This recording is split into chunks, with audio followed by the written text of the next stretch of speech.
Bonjour à tous.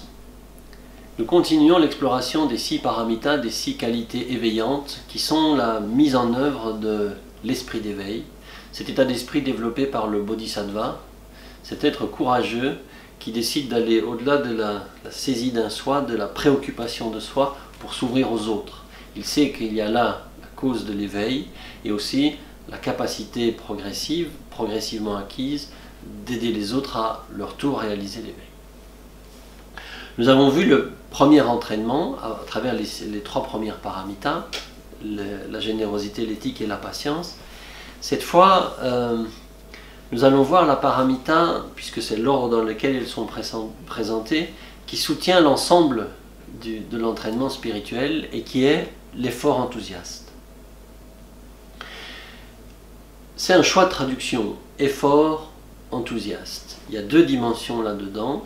La première est qu'il y a une énergie à mettre dans le chemin, mais ce n'est pas une énergie forcée, pardon, ce n'est pas une énergie forcée, c'est une énergie qui est enthousiaste, qui est fondée sur la joie, sur la réjouissance d'être dans la justesse d'un chemin, qui devient de plus en plus clair, de plus en plus discernant. Il y a d'autres traductions qu'on peut trouver, effort enthousiaste, courage, diligence, ardeur, etc., etc. La définition traditionnelle est celle-ci. Qu'est-ce que l'effort enthousiaste? C'est le remède à la paresse. Un profond enthousiasme pour ce qui est bénéfique, pour ce qui est vertueux, pour ce qui est libérateur en fait. Et ce n'est pas pour rien que quand on parle d'un bodhisattva, de quelqu'un qui met en œuvre le chemin spirituel de l'esprit d'éveil, ce n'est pas pour rien qu'on parle de courage, parce que, effectivement, comment dire ça, il y a des moments où on n'a pas envie, ça demande. Il faut trouver l'énergie pour encore se remettre en question, il faut trouver l'énergie pour encore s'ouvrir aux autres, il faut trouver l'énergie pour mettre en œuvre ces qualités d'éveil qui viennent me chercher dans mes résistances, mes afflictions, etc. Et cet effort enthousiaste va m'amener à rencontrer en fait mes paresses. Encore une fois, là le mot paresse, il n'est pas exactement dans le sens qu'on en a habituellement. Quand on parle de la paresse, on parle par exemple, ça c'est la plus évidente, c'est la paresse indolente. C'est-à-dire, on n'a pas envie. Voilà.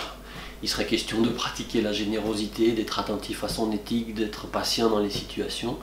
Et au bout du compte, on préfère ne pas bouger et rester dans le confort d'une forme de confusion qui ne nous donne pas envie de nous remettre en question. Paresse indolente. Mais il y a des paresses plus subtiles, qu'on appelle par exemple la paresse défaitiste. C'est l'impression de ne pas pouvoir y arriver. C'est ce sentiment que moi, humble vermisseau, comment j'arriverai à développer les qualités du Bodhisattva? Comment j'arriverai à développer ces qualités de paramita alors que là, présentement, je n'arrive même pas à me bouger un peu pour méditer ou pour m'ouvrir aux autres. Et il est important de ne pas succomber à cette paresse défaitiste parce que c'est intéressant la manière dont le Bouddha y répond. Il dit, n'oubliez pas, les qualités sont déjà présentes. Nous avons parlé de ça lors de rencontres précédentes. Les qualités sont déjà présentes.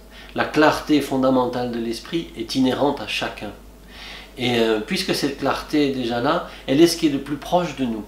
Il n'y a pas à développer cette paresse défaitiste.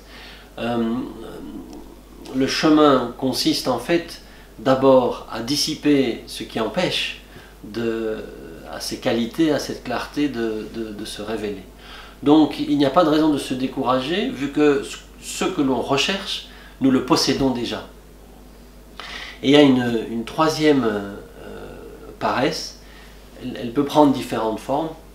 Elle peut prendre la forme d'une hyperactivité, c'est-à-dire je vais m'occuper parce que c'est ce qui me permet de ne pas me rencontrer moi-même. Tant que je suis occupé et préoccupé par ce qui se passe autour de moi, cela me permet d'un évitement avec ce que je suis vraiment.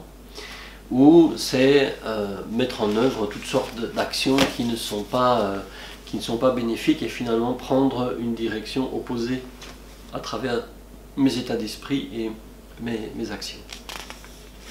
Donc on voit la paresse prend différentes formes, qu'elle soit indolente, défaitiste ou de l'hyperactivité ou de l'activité erronée. Ce sont autant de situations qui vont créer des ruptures sur le chemin spirituel. L'effort enthousiaste va répondre à ces différentes paresses, puisque souvenez-vous, la définition, c'est un profond enthousiasme pour ce qui est libérateur, pour ce qui est bénéfique. Je vais donc repérer les actions, les états d'esprit qui vont peser, qui vont me plomber mon chemin spirituel, et y répondre par différents types d'efforts enthousiastes. D'abord, ce qu'on appelle l'effort enthousiaste de l'armure, c'est-à-dire il y a quelque chose à mobiliser dans l'esprit qui est du domaine de cette énergie enthousiaste où l'on se dit « je souhaite vraiment pratiquer le chemin ». Ce n'est pas la méthode Coué, il faut que je pratique, il faut que je pratique, il faut que je pratique, mais c'est cet enthousiasme qui s'enracine dans la compréhension de notre situation. Vous vous souvenez, c'était notre première rencontre cette année, comprendre notre fonctionnement. De comprendre que si on laisse ce fonctionnement confus, égocentré, se nourrir de lui-même, jamais nous ne pourrons nous transformer. Et sur base de ça, de développer ce souhait enthousiaste, énergique, de parcourir le chemin pour amener l'esprit à passer à autre chose. Ensuite, il y a l'effort enthousiaste dans l'action, c'est-à-dire, c'est encore une fois une affaire de choix. Quand j'ai la possibilité de réagir afflictivement, négativement, de façon nuisible, de me dire, je mets en œuvre ce qu'il faut pour dépasser cela. Et on arrive à l'effort enthousiaste dit insatiable, c'est lorsqu'il est devenu une nouvelle habitude. C'est-à-dire le choix de ce qui est bénéfique et libérateur s'élève en premier face à des états d'esprit confus et toxiques. Donc une fois encore, cette paramita nous montre, révèle la dimension d'entraînement. Ce n'est pas une espèce d'attitude que je vais plaquer sur moi, il faut être généreux, il faut être éthique, il faut être patient, il faut avoir de l'effort enthousiaste. C'est plutôt une conscience de mes états d'esprit, encore une fois un discernement, une forme de clarté qui va m'amener à faire des choix. Et petit à petit, en mettant cela en œuvre, sur base de l'intention de l'esprit d'éveil, en mettant cela en œuvre, c'est ça qui va amener l'esprit d'une part à se transformer et d'autre part à révéler ses qualités. Nous en sommes donc à la 5e paramita, il en reste 2. D'une part la méditation et d'autre part le discernement ou la sagesse.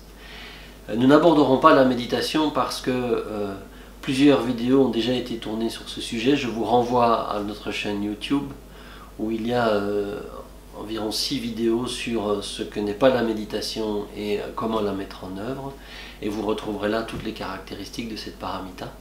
Mais la semaine prochaine, ou la fois prochaine, nous allons aborder la sagesse, la dernière paramita, le discernement. En attendant, bonne réflexion.